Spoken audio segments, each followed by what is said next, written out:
This is Andy Parole for Boxing Social in association with Betfred. And for a change, I'm not joined by Johnny Nelson eating. How you doing, Johnny? I've just finished eating, that's why. They must think I'm always eating. I'm good, thank you, I'm good.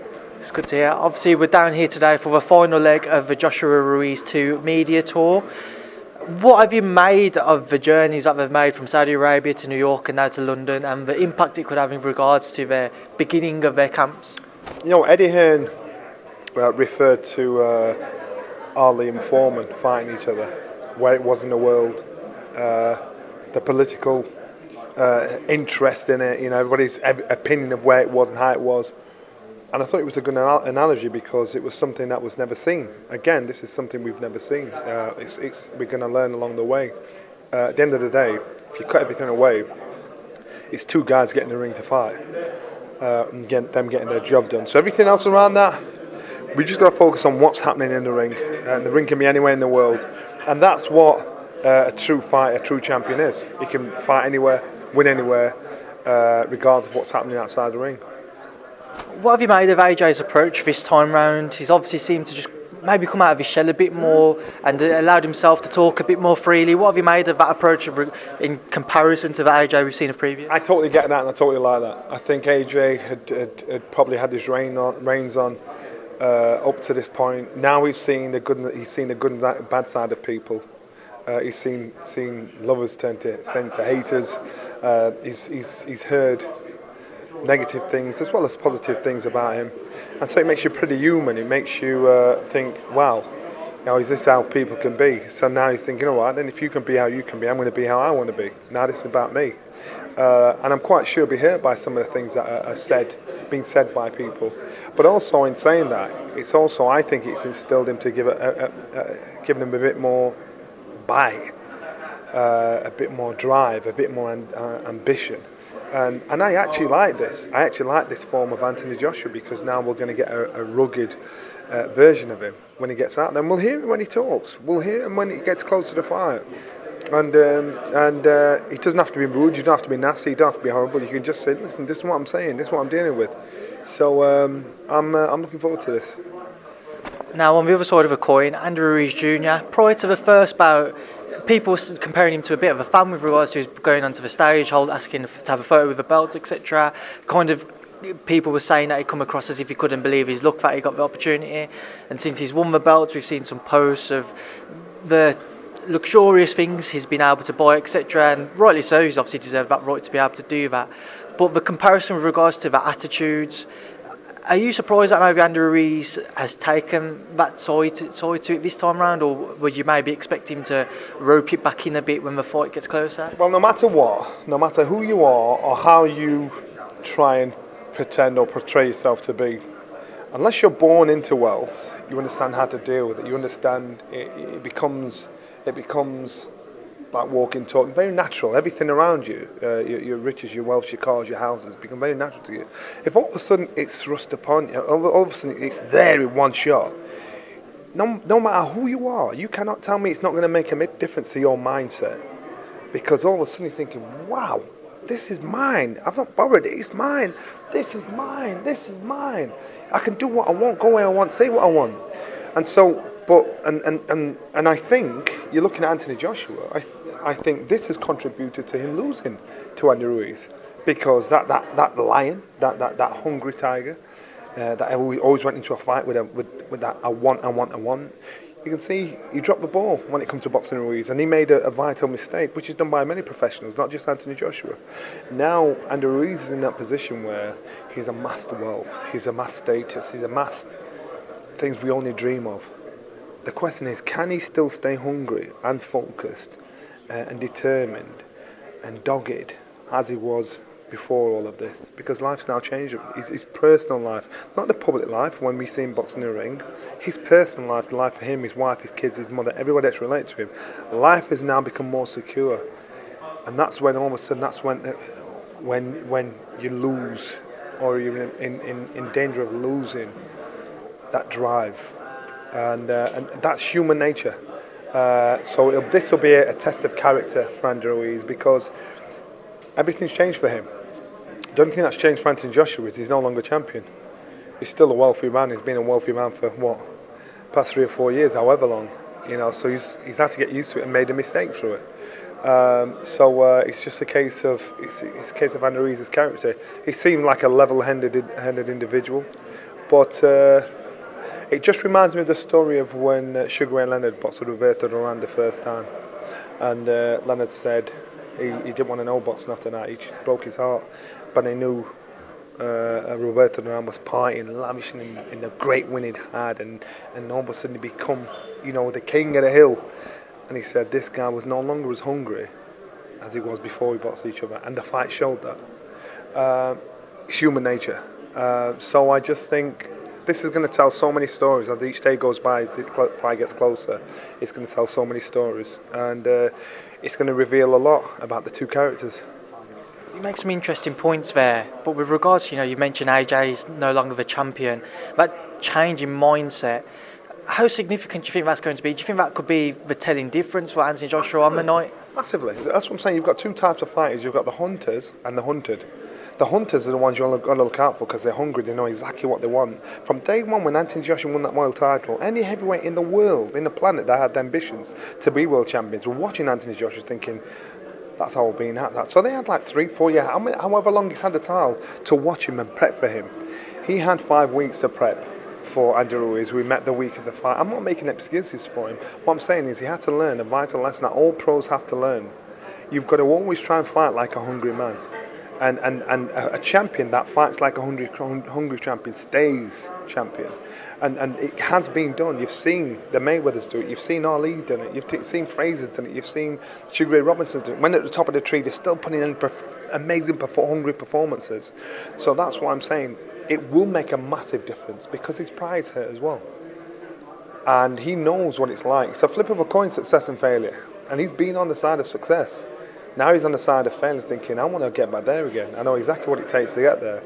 So now he'll know Andy Ruiz inside out. And this is the problem with Andy Ruiz. Because before that, unless you're into boxing, you didn't really know much about him. He just looked like a little fat Mexican. Now, everybody thinking, who is this guy? They'll be watching him. That's how you beat him. This is the responsibility of being a champion. Everybody starts looking at you as their next meal. And they're setting for you as their next meal. And you've got to be responsible, smart, and have the champion in you to deal with anybody and everybody that steps up to you. I mean, with regards to AJ Ruiz, last time out, Ruiz only had 5 weeks to prepare for AJ. AJ obviously had the entire camp. Granted, he had to change everything over, his tactics, etc. But do you think a lot of people are kind of overlooking the fact that this time around, Andy Ruiz does have a full 12-week camp to prepare for Joshua? That's what I'm saying. So now both fighters have the same amount of preparation time for each other. Even though AJ had the physical preparation, but not the mental preparation for Andy Ruiz, and Andy Ruiz had the mental preparation, not the physical, even though he'd just come out of camp. Now they are training for specifically each other. I think we're going to see a different type of fight. I think we're going to see. I know what I tell AJ to do in regards to fighting him. I know exactly how I tell him to fight him. I know what I tell Ruiz to do, but I think we're going to see a different type of fight because both fighters know what each fighter can do, each fighter possesses. Both fighters know what each's weaknesses are. So we're going to see. I think it's going to be an intriguing fight. What a massive fight! It's the biggest fight in the world. What does AJ have to do differently this time round? He has to box smart, box boring. And I know that sounds horrible. People don't want to hear that. He's got to use boxing ability and boxing skill. Use a jab, use a footwork, use old school boxing. He hasn't got that. He's only boxed 10 years. So I reckon that's all he's been concentrating on since the last fight. He's got to box, use a jab, use height, use his reach, use his slip, relax a little bit, drop the shots, parry the shots, time to counter the shots. But he's got to do it with a nice, smooth ease. Because it becomes predictable. Predictable's easy to beat. And Andy Ruiz showed that. So do you think he needs to go back to similar style to how he fought Joseph Parker? Similar. Take those tactics, but he's also got to be prepared to take on what is in front of him. If Ruiz puts it on him, he's got to be prepared to take it out, stay focused, step off, think, right, you ready yet? Boom, and be smart with it. Now, obviously, since the fight's been announced, online there's been a lot of talk about the human rights over in Saudi Arabia, the way women are treated, etc. What do you make of it all? Well, my old trainer Brendan Ingle used to say, sex, politics and religion or one thing you want to step away from. Everybody has an opinion, wrong or right. Everybody has a view, wrong or right. So on this one, I'm stepping out of this question, regardless of what my personal opinion is or isn't. This is, as far as I'm concerned, it's nothing to do with boxing. I'm talking about two fighters in the ring when the bell goes. Stepping away from this card then, Johnny, a fight which was announced, which is going to be hosted by Matchroom, KSI versus Logan Paul.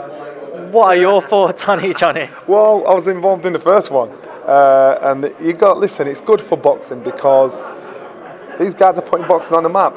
You know, they're getting young kids that wouldn't even be interested in boxing watching these two have a fight, have a boxing match. And so if 10% of those youngsters that are inspired by what they see, good for our game, good for our sport. This is why Matchroom's got involved in it. They didn't get involved in it the first time because they thought, really? Then they saw the success and the attention it drew, the revenue it drew, and they thought, you know what, we're missing a trick here. So it was a good fight, and for the level of fighters they were. But basically, you got two novices that are going out there to get at it, you know, and then so it's going to be intriguing again. There have been criticisms over social media and online because of, firstly, there was a clip going around of Eddie saying he had no interest in the fight. The first time round, I'm sure you'd have seen it, you know what I'm referring to. And people are just saying he's just looking to make a quick buck. And then also, do you actually see that there will be 10%, or not even 10%, but X amount of fans who will take a shine to the sport? Do you think? Have a look at this. KSI, Logan Paul. Their media followers are like 18 million, and the rest. Now, so their fans are going to watch them. Their fans. So I'm telling you, you cannot tell me you watch the sport of boxing, and out of all those people, nobody's going to be inspired and think, I want to get involved in that. I like boxing. I'm going to have a go at that. So it's all good for our game. And that's what you got to look at. It's good for our game either way. So business or pleasure, it's good for our game. Another fighter to move away from that one, Callum Smith. A lot of rumours and reports. He's in talks with a few promoters over in America. If you was Eddie Hearn, would you be worried that he might leave? Now, Callum Smith's going to do what's best for Callum Smith. Common sense for any fighter is you want to fight regularly. You want to have a path that you can follow to say, right, I'm fighting X, Y this many times a year. I'm going to be in a position to box whoever. And the frustrating thing for fighters is you've got fighters and promoters. Promoters think business, fighters think with their heart. They just want to fight. I think Callum Smith will make the right decision, what's right for him. Without doubt, Eddie Hearn and Matchroom are the most successful, in my opinion, most successful outfit out there at the moment. And they're giving everybody opportunities. And I mean everybody opportunities. So if Callum Smith is not happy with that, then he's going to do what's best for him. I think he'll all get sorted out in the wash, and he'll go where he thinks his career will flourish even more. And a couple of quick thoughts, just wanted to get your opinions on Thursday next weekend. Tyson Fury versus Otto Wallin. Your thoughts on that one, Johnny? Tyson Fury, I think technically is the best technical heavyweight out there. So Tyson Fury, I think he again goes out, puts on a performance. He's not one of these fighters where he'll drop the ball. I think he'll go out there and get the job done. So good luck for Tyson Fury, upwards and on. I saw Jeremy Moore yesterday and asked him this question. I know your allegiances are with Sky, but what fight do you see being bigger, Fury Wilder 2 or Joshua Ruiz 2? Wow. Well, common sense would tell you Joshua Ruiz. The reason being is because Joshua got turned over. It shocked everybody. Look how much money it's generating. Look how much interest, media interest and financial interest it's attracted. So that kind of tells its own story. I think Fury, Wilder too, I'm so looking forward to. I think it's a massive fight. But you just got to look at the numbers. Look at the numbers. The numbers say all. That's just my opinion. I think as a fan, they both got their own story. You look at Joshua, it's intriguing. Can he do it again or is he done? You look at Fury's and Wilder, you think, can Fury turn him over? Will he get the decision this time? So they've both got their own story. And finally, we've seen a lot this week of Errol Spence and Sean Porter. Licking your lips on that one, Johnny. What are your thoughts on it? Errol Spence is such a slickster, and Sean Porter is a kind of guy that he will roughhouse you, make your life hellfire, and he's a hard man to handle. And if it's a Sean Porter that I saw box Kell, and Kell was there on fire, it's going to be a hard fight for Spence. But Spence can box, and Spence can box well. I think he squeezes a messy points win. Well, Johnny Nelson, I know I've kept you long enough, so thanks for speaking to myself on Boxing Social. Sweet, lovely. Cheers, Johnny. Thank you.